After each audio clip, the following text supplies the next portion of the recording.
Hi, everyone. Welcome back to my channel. And look who's here.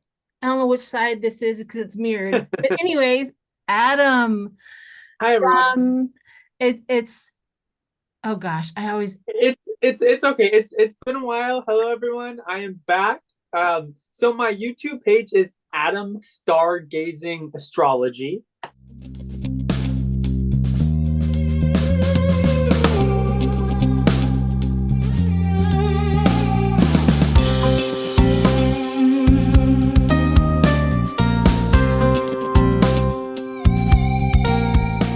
And I'm back and I'm offering discounted readings for the winter season. So if you feel like giving yourself a gift or anyone you know a gift of astrology, I offer all types of readings. Please send me an email. It's Adam Astro. That's ADAMASTRO 777 at gmail.com. And that information will also be in the description box in the video. it will. I will definitely put it in there. So yeah, you've been kind of out of the scene for a little while. Thank you for coming back and thank you for thinking of me. I really Yeah. appreciate it. It's always an honor when somebody wants to come on to my channel and kind of and collaborate with me. I always feel like, oh, thank you. You know what I mean? So Oh, I really appreciate that. And I know that also your own governor of California, you're in California, right? yeah. California. California, Governor Gavin Newsom went head to head with DeSatan and from Florida. I don't know if you watched the debate. And I will not be bullied by that.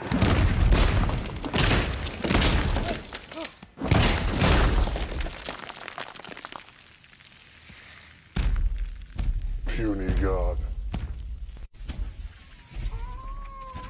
But we just want to say how proud we are of Governor Gavin Newsom for Yeah. terrorizing that little demon. And he Hmm. did such a good job. Yeah. So yeah, I would feel proud. I would definitely send him off letters, and if you guys are so close to or anything like that, you can put on his webpage, thank you, you did a good job. Let him know that Hmm. the country is definitely behind him on that.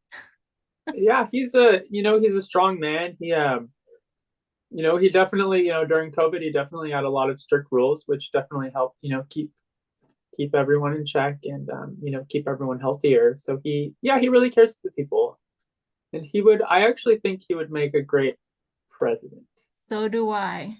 sometime in the future. Yeah, Yes. I hope he runs. I hope he runs because absolutely, I think he would have yeah, the country behind him for sure. yeah. He's got like just a really good presence as well. He does, and you know how Obama was a great communicator and a great he did speeches really well. I Oh think yeah, Governor Newsom also has that ability where he's a great speaker and he articulates everything and he just really puts a message out there with the words he uses. yeah, and I think I also think too that um we're sort of in this kind of shift time, right? Where it's like Obama had all these great ideas, but he had a hard time like pushing and moving because there was so much resistance in place. It feels like things are more crazy nowadays, but at the same time, the ability to push further is more available. I agree with you. I think the Yeah. astrology has been talking about this for quite a while. Like the retros, there's going to be this, there's going to be this. I mean, the astrology has been telling us it's going to get a little rough. Hold on to the boat, and we're getting through this. I think that's always been our message. So yeah, definitely. Yeah. So hang Hmm. in there, everyone. We're gonna have an astrology. What are you gonna do? What's your plan? So I'm going to start with a new moon astrological update. And you said that you had somebody else that you did an astrology reading for?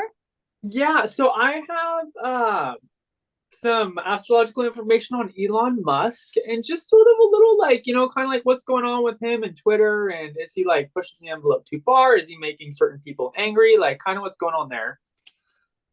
So a little update with that, and then a little update as well with let's see, Mike Johnson, Mm. who as everyone knows, he's taken the place for McCarthy as the extremely right wing Speaker of the House. Yeah, they went from chaos crazy to extreme, absolutely bonkers, religious. Yeah. I mean, I think it went worse, but what can we do? Absolutely. So stay tuned for that. And we got a good show coming. All right, Adam. So let's get to this new moon reading. And as a surprise, I'm going to also throw a few cards at the end. So go for it. Okay. So the new moon is going to happen December 12th this year. So it's coming up in approximately a week, which is really exciting. So the new moon happens when the sun sign and the moon sign are in the same astrological sign. The energetic frequency is that of kind of a standstill. So they are going to be in the sign of Sagittarius. Sagittarius is ruled by the planet Jupiter, which is all about expanse and optimism and happy-go-lucky energy, travel, philosophy. So that being said, right now is kind of a time to look forward to being jolly. Which is definitely something that's kind of refreshing, coming out of this intense Scorpio time, that's been the past month. So that being said, the planet Mercury, which stands for communication, that also joins the sun and the moon in the astrological sign of Sagittarius.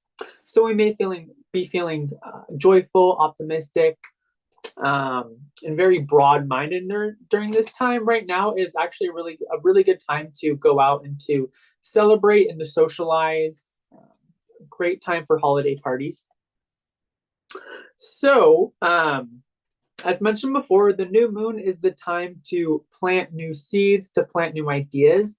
So I would say if you keep any sort of dream journal, any sort of affirmations, right now is a wonderful time, during this new moon period to put in affirmations out into the universe, either by spoken word or perhaps by written word. And then to see those affirmations hopefully come to fruition the next full moon phase. See here. So the planet Venus, which stands for relationships, is still in the astrological sign of Scorpio. Scorpio allows us to explore the darker side. Scorpio is about taboos, about sex, about death, about the occult. So whenever Venus is in Scorpio, we have to really watch out how we are presenting ourselves. We don't want to be too abrasive. And Venus also rules the astrological sign of the 8th house, which also rules other people's resources. So we have to be very mindful that if we're getting handouts, things like this, that we're not exploiting other people, and that we're really, really mindful about having a fair balance and for, things coming out equal, right? So no one's left, feeling like they're in the dust, so to speak. So the planet Venus, it's sitting opposite Jupiter. What happens with these oppositions, it can create a bit of a teeter-totter effect. A lot of times one of the planets gets highlighted and the other one gets ignored. So Venus opposed Jupiter, it can make it hard for us to stick to responsibility. The planet Saturn rules responsibility. The planet Jupiter rules carefree, optimistic behaviors. So right now we may want to shy away from certain responsibilities. So right now is definitely a time to not make too many promises, not to make too many big promises. So this aspect helps lighten the load of that intense Venus and Scorpio. Venus is the energy of beauty and harmony. Whenever we have a planet running through Scorpio, it makes it more intense.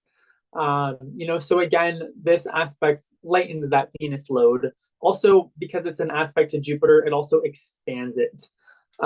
So right now is also a great time for charity work and for gift giving as well. So another aspect is the sun and the moon are in a square aspect. A square aspect is considered an aspect of tension. It's a dynamic, hard aspect to deal with. So it's in a square aspect with Neptune. So whenever Neptune is in a square to another planet, it can represent illusions, delusions, and scandals. And because Neptune represents the collective, right? The collective force field, this will be a time when individuals are going to be more prone to believe lies. to believe scandals, to believe delusions. So we might see some sort of ungrounded behavior going on this time. People perhaps in the political spectrum going off the charts, lying about certain things that are, very obvious to certain people, but then, their lies may draw even a bigger crowd in. However, because it's a square aspect, if you kind of have half a brain, so to speak, you can easily start to see through these illusions. So the last aspect is the planet Mercury, and Mercury. Let me see here. Mercury is after Sagittarius. It's quickly going to be going into Capricorn. So that will bring a more business-minded element to the mix, and will add some much-needed Earth energy. There's a lot of fire energy going on. There's some water energy. There's some squares. There's some Neptune energy. So I would say as of right now, we're lacking some Earth energy. The North Node, which stands for our evolutionary direction, is in Taurus, which is an Earth sign, which helps ground and stabilize us. So because there's not a lot of Earth in the astrological chart right now is not the best time for business dealings. It is a good time to pay attention to your health, and anything that you can do to try to ground yourself and make practical, productive decisions, I definitely recommend. So that is a brief analysis of the new moon forecast. Fantastic. I was just sitting here listening to you. I'm like, no business deals, no this, no that. And then I'm like, I just started a new job. I just oh crap. Oh no. But that's okay. It's with an old employer, like same employer. So I'm thinking maybe not so new. Maybe I can hang out. Okay, yeah, it sounds like there was something established before. Okay, you yeah. know, so it's not like you're just like jumping in Thank goodness. at first. All right, This so is I'm gonna pull. Go ahead. This I would say, like, if you're kind of it sounds like it's like a reestablishment, and that would be more like feet first rather than maybe head first. Right, right. At least I'm walking instead of running into a business deal and things like that. So because I already Yeah, know what that is a true statement. yeah. All right, so I'm going to pull 3 cards on that reading and see. I'm using my can you see that? Oh, nice. Mystical Witch Oracle deck. So it's like seeing into what you were reading, into the future. Oh, very cool. So I'm going to pull 3 cards and see what they have to say about that. Oh, isn't that funny? Yep. Oh, yeah. Okay. So the first up is bubbling up, right? So bubbling up, we are brewing new ideas in the depth of our soul. So I think that's what you were talking about is when we are out there, what we're doing is we're thinking of new ideas, and brewing it up and really getting really clever with it. This is the moment not to start anything, but what we do in the background is we start thinking of our ideas, start writing them down here. Because it also says clever move. So when we give us our time, that moment to not start anything new and to retract, especially the winter's here. So we calm down, we go quiet, we go inside, not only in our homes, but also in our hearts and in our souls. And we start thinking of all of our clever moves. And I think that's where our fluent abilities are, because we can make up some potions. We're definitely going to have like potion. Your spells are very effective in carrying out what you want and what you need. So I think that's really important. And one more for the inner chamber. Can't make this stuff up. Inner chamber. And that's exactly what it's talking about, is this is the time to really concentrate on your inner chambers. So pretty cool. All right. So you said that you had one for Elon Musk. I do, yeah. So I want to give it over to you to talk about Elon Musk and his astrology chart. Okay. So, as we know, Elon is this very eccentric character, and frequently we hear this, that, and the other about Elon Musk. So, I wanted to talk a little bit about his whole deal with Twitter now. As we know, he's like basically like one of the richest men in the world, if not the richest man. He fully owns Twitter. So the question here is whether or not people are going to start pulling out of Twitter, whether or not the advertisers are going to start pulling out of Twitter, because they don't want to be labeled with the Yahoos. As we see here, Elon, he's this celebrity. He's this very controversial guy who sort of is like, I want to go here and do this, go here and do that, go here and do this. I almost sort of see him as an individual who just kind of like, who has a lot of money and kind of bounces around, and maybe he's not really taking something seriously that should be taken seriously just because he gets to live on this incredibly high horse. So what he has in his astrology chart, he has his North Node, and the North Node stands for the evolutionary direction, the karmic evolutionary direction. His North Node is an Aquarius, and Aquarius is about power to the people. It's about breaking out of those traditional structures as represented by Saturn. So that being said, some of the Aquarian traits are about being rebellious, are about being outspoken, very community-minded, very political. So, we see Elon Musk has, he has all these aspects. And his North Node is conjunct, or it's sitting right next to the planet Mars. Mars is the planet of war. Mars is divisive. It's about stirring the pot. It's about creating anger. It's about creating rage. So he's doing a lot of that. And unfortunately, this is the energy signature that he brings. This is just what Elon does. This is just how he is. He can't help it. It's his astrology. So that being said, as long as he rules Twitter, there's going to be divisiveness.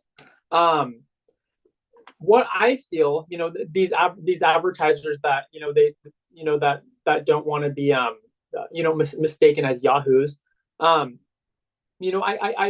feel like if the advertisers perhaps start pulling out, if people kind of more stand up to him and he sees, that he's losing ground, maybe he'll have to conform. And again, it's really hard for him to conform because he has that North Node in Aquarius. He has all these crazy Uranian signatures in his astrological chart, these crazy Uranian aspects that makes him so rebellious and so out of the box. So again, this is just kind of the energy that he brings. So I looked at his transit chart.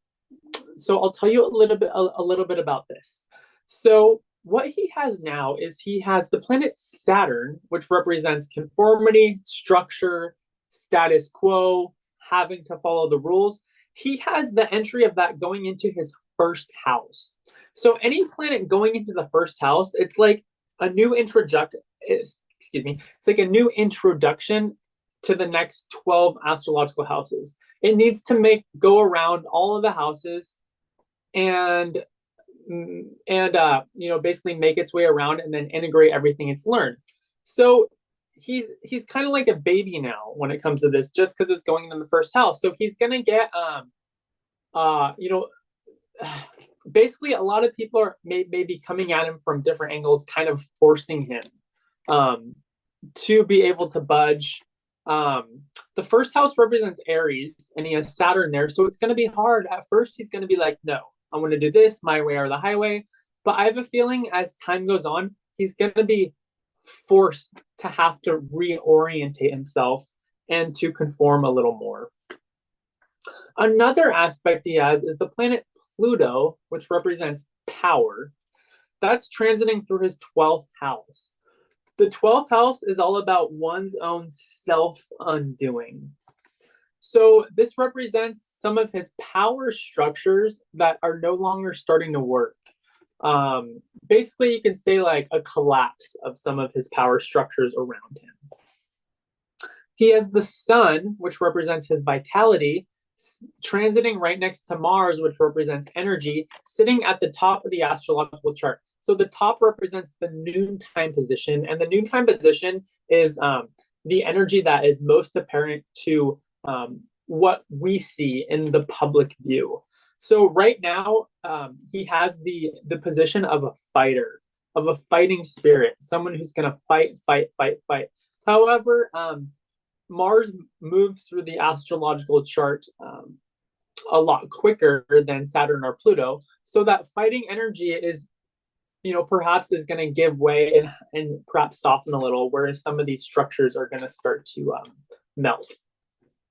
So one of the last aspects is he has this north node, which represents his evolutionary direction, and Venus, which represents relationships. They're in the 8th house.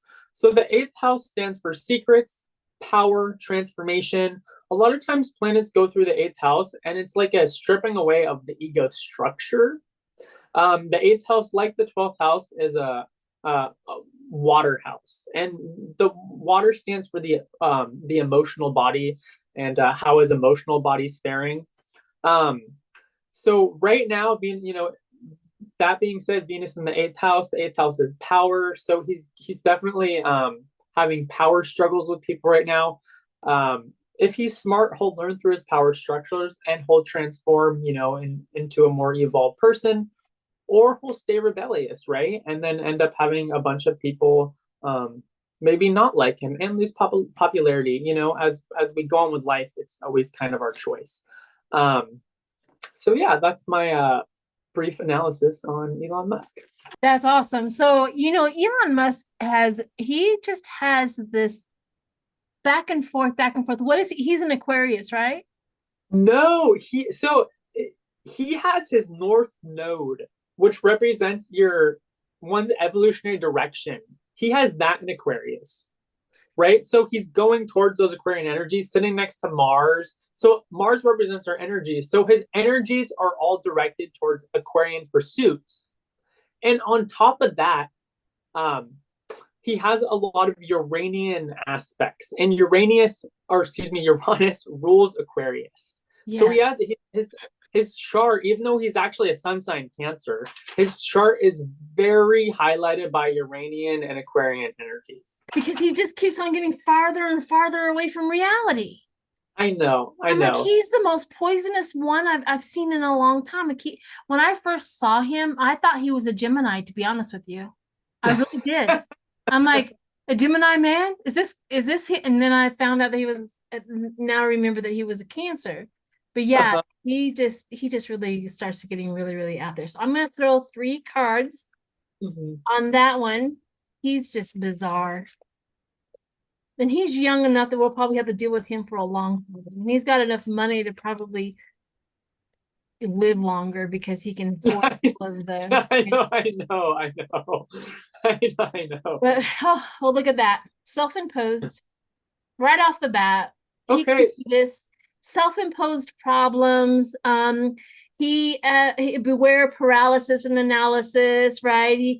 He talks a good game, but he really doesn't do much. But also he knows how to throw some chaos, but he's not going to fix the chaos. This is him. This is the crazy man, and he sits there like an emperor. I've got money, can do whatever I want. That utility and that abundance. But at the end of the day, between on Twitter or X, we got to remember that it's X. Oh. The loss of it. I think that he's going to feel the loss and the pain of that going down in the near future. And the number I just had was 5 years in my head. Now, whether that's true or not, how we really can't predict time in this realm. But yeah, what I just heard was 5 years. 5 years from now, we're probably going to get a new idea and a new place to be instead of on Twitter. Maybe somebody else will buy it. Yeah. And actually make it a platform like it used to be. You know, it's so interesting how you said, you know, you thought he was an Aquarius, and so he has all these Aquarian energies, and I sort of feel like he represents humanity in the sense of where we are now with this new Aquarius energy that's coming in. Yeah. We have it, but it's completely erratic and completely unpolished, Yeah. and he's totally just mirroring that for us. Yeah, he really is. And that is a good point, how everything always happens exactly the way it's supposed to, and how energy ends up in these spots, right? All of the energy is funneled this way to get this message. All the energy is funneled this way to get this message. And I think he's probably very unaware of his what he has for this universe, because Yeah. he's too much in his head and too much in his selfishness to understand. Mhm. But thank goodness Mhm. there's people like us Yeah, yeah, that can yeah. hopefully explain it. All right, so Mhm. the next one you have is the religious fanatical that apparently he doesn't have a checking account or a bank account. Oh, really? Yeah, that's what's been saying, that he was Oh, supposed to display all of his financials, or he's supposed to, but then all of a sudden they find out that he doesn't even have a banking account. Like, how do you get paid? Where does your hmm. money go? Do you cash checks? What's going on? We don't have the full story on that, but that's just a rumor that's milling around that he doesn't have anything. But this Yeah. man is bonkers, and the Oh, that's religion, and of interesting. course how he wants this country to be, because he honestly believes that his religion is the top notch, the one everybody would pick in order to live life, and he thinks that that would solve all of the problems. But anyway, Mhm. I'm gonna turn it over to you, and so you can help us explain it through the astrology of this guy. Okay. So this is Mike Johnson we're talking about. And as we all know, he has taken the place of Kevin McCarthy as a very, very right-wing Speaker of the House. Um, so this is interesting. So the first thing I noticed right off the bat is looking at his chart is he has the planet Mars, which represents aggression and war. His Mars is in Aries. So Aries is the first sign of the zodiac. It's the most, should we say, it's the most rash. It's the most impulsive.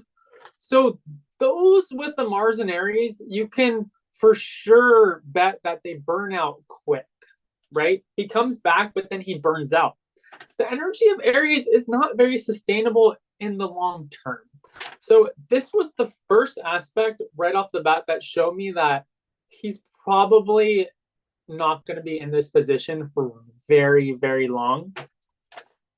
So his sun sign, um, and his moon sign and his north node are in Aquarius, believe it or not. So this guy lives, sleeps, eats, breathes politics.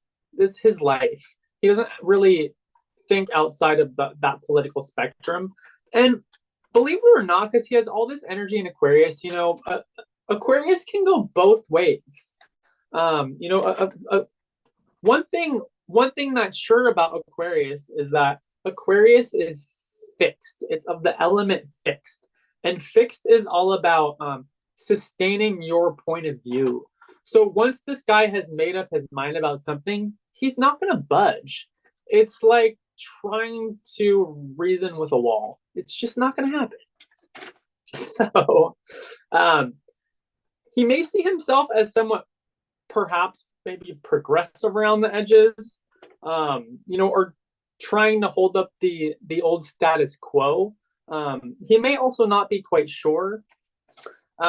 His moon sign, which represents our personal needs and what we need to feel safe and secure, his moon sign is in Leo, and Leo is all about the center stage. So the moon in a lot of astrological texts represents past lives. So a lot of times the moon in Leo, you know, he may have been a king, he may have been some sort of ruler, some sort of autocrat, some sort of dictator.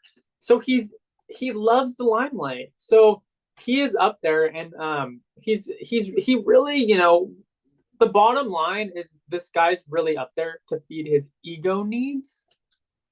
Um, So again, that's also something that's not very sustainable for our collective evolution. So that being said, his Pluto, which represents power, is in what's called a retrograde aspect. So whenever we have retrograde aspects in our chart, retrograde is all about redo, redefining, refinish.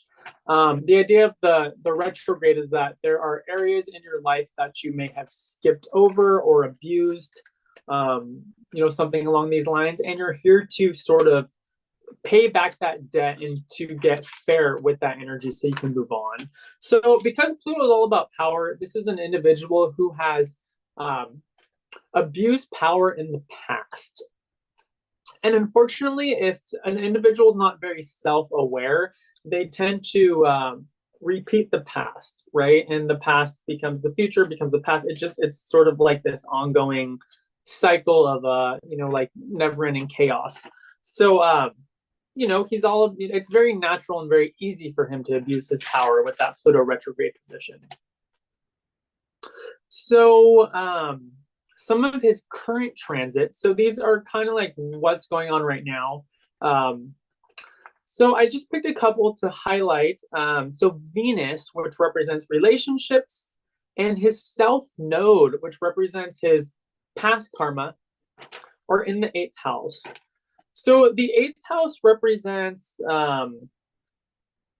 power struggles, other people's time, energy, and possessions and money. So right now he, it seems with this aspect, because Venus rules relationships, that he's kind of like, that this whole thing, him coming up right now, there's an underlying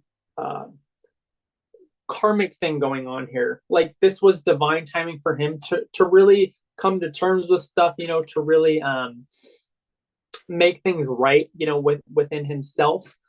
Is he going to do that? Probably not. I mean, most people are given, opportunities, and right now he happens to be given the opportunity in the limelight, to do the right thing, to move towards the evolutionary progression of humanity. Again, is he going to do that? Probably not. So yeah, we will see. And then his North Node, which represents his evolutionary direction, that's in the 2nd house. And the 2nd house is all about resources and material resources and finances and property and things that you have worked for and worked towards. So right now, you can believe that, he's definitely, he may get a salary bump, things like that. So he's very much like, in this high hog kind of materialistic mode right now, feeling like he's on top of the world. And as mentioned, it probably won't last very long. So I think you're right about him being, his ego is speaking to him, look how far I've gotten and stuff like that. There's one thing that always irritates me is sometimes these demons really sound good. And when he gets up there and speaks, his voice is very powerful. Yeah, well, it's because, and this is my take on the retrograde, because when we talk about retrograde, we're talking about like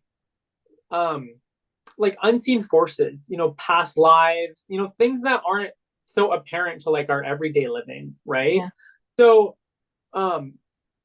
from the way I see it, this is that in the past, perhaps past lives, he has had influence, right?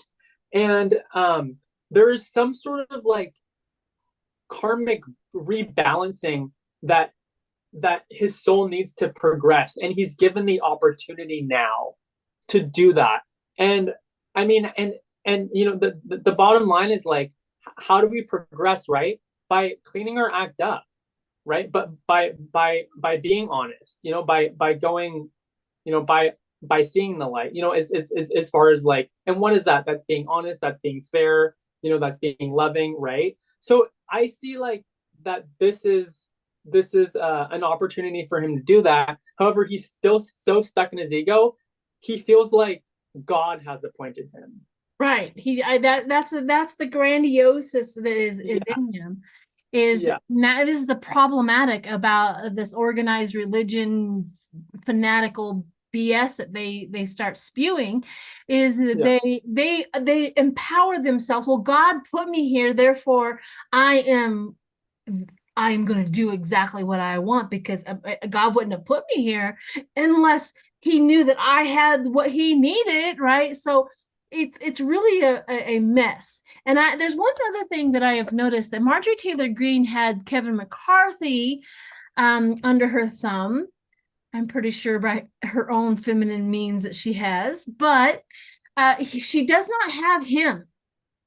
And I think Marjorie Taylor Greene is becoming a little bit more unraveled. I would love to see her charts as well, because she does not have this speaker under her wing, and she cannot force him to do anything that she wanted him to do. Because Kevin McCarthy was always like, I'm going to protect her, right? He was always on her side. They had their She little doesn't- marriage. Yeah. I may be wrong, but I'm still on the affair side of that aspect. I do believe that's total gossip, people. But I think that him and Marjorie Taylor Greene had something. But anyways, Perhaps. yeah, I really do, because she really had him. She really had him. So let's do on this one. And here's another thing that I'm noticing with this world as well. You know, that purity culture, it's going away. You know, you don't have to be a virgin to get married to a good man anymore. That's you know what I mean? That's going away. That purity thing, or women having to wear this or having to wear that in order to, go out in public. They're getting a little bit more freedom in that. I just think that culture is also going away. I think that also marriage. I think that the marriage aspect of what we used to do. There's a lot of people out there just staying together without getting married because they're over it. They're over it. It's cheap. It's cheap. It's not. It costs so much to get married, and then it costs even more to get out of it. Therefore, they're not willing to sign on the dotted line, but they are partnering up, right? So I think that the marriage aspect, which really gets them all kinds of upset. Marriage is a lucrative for the Republicans, very, very lucrative, because Interesting. they can make a lot of rules within a marriage. A marriage this, a marriage that, taxes this and taxes that, Yeah, yeah. They can, to encourage people to get married. So and also their church, Can't come in here if you're living in sin. Yeah, I know. Oh my gosh, look at this. The first card up. The first card up for this guy. Well, I did a reading on religion, especially the Catholic Church, a couple of weeks ago. I don't know, time flies, and that's exactly what came up for the Catholic churches also. So I'm thinking that the Catholic Church, or the churches of the organized religion, is really having problems. So the downfall is coming quickly for him. Oh, okay. The downfall, the devil's downfall, is coming quickly for him. I don't know why kindness, maybe some kindness comes in. Maybe that's what you were talking about. This is his opportunity to reevaluate who he is. So the downfall's coming really quick, and then you get pushed out onto the floor, and you're learning your hard lesson, and that's, maybe that's the universe's kindness to him, that he learns the lesson. I don't know. Let's pull one more card just to be, oh well, maybe not. Oh, ego sabotage. Just like Elon Musk. Yep. Yeah, he has that opportunity, that kindness, that giving, that universe giving him that lesson, but he just can't take it. Yeah. It seems like as a collective now, probably the majority of humanity, probably the majority of us don't learn our lessons as of right now. Yes, and I think that is also something that we as astrologers, we know the consequences of not learning our lessons. We know what happens to us when we just flat out ignore the universe's communication that is having with us. Yeah. You know, that's one thing that we are very aware. Not that every single one of us takes that on and eliminates that ego part about us, but the more that we can chip away at our ego, the better off we are at communicating with the universe, which is our job. We're down here as empaths, as astrologers in this realm to do a job. And that is our job, is to communicate with spirit and with the universe so that we can communicate that with the human species, or anybody that you communicate with, or anything that you communicate. There's people out there that communicate with plants, people out there that communicate with the ocean, with the the fish, the whales, and things like that. That is our job. So anyhow, Sheila's preaching again. Thank you very much, Adam, for welcome. your readings and stuff. It's very nice to have you back. Yeah. If I remember right, we do this at least once a month, right? When you're well, when everything is. So we do this at least once a month. So we should see again. So this is December. You know what my favorite holiday is? New Year's Day. That means all of the holidays are over with. Right. My favorite day. And you got a bank account. Yes, exactly. Yeah, well, there's a lot to that. If you ever have a chance to really dive deep into what's his name? It's not Don Johnson, it's what's his name? What's his first name? Johnson, the speaker. Mike Johnson, yeah. I want to call him Ron Johnson. I'm pretty sure I have accidentally in one of my videos called him Ron Johnson. There's definitely, Ron, there's like this thing, it's similarity. Yeah, the Mikes, the Rons, the Dons, the Mikes. Yeah. The Mikes. Yeah. So, all right. Well, thank you so much. And I hope everybody, if you have made it this far, thank you so much for that. And go check out his channel. Go subscribe to your channel if it works for you. And definitely take advantage of any of his readings that he has on discount right now. So he does pretty good. So thanks, everyone. Is there anything else that you'd like to say? That's it. It's great to be back. And thanks, everyone. Thank you. It's beginning to look a lot like Christmas everywhere you go. Take a look at the 5 and 10.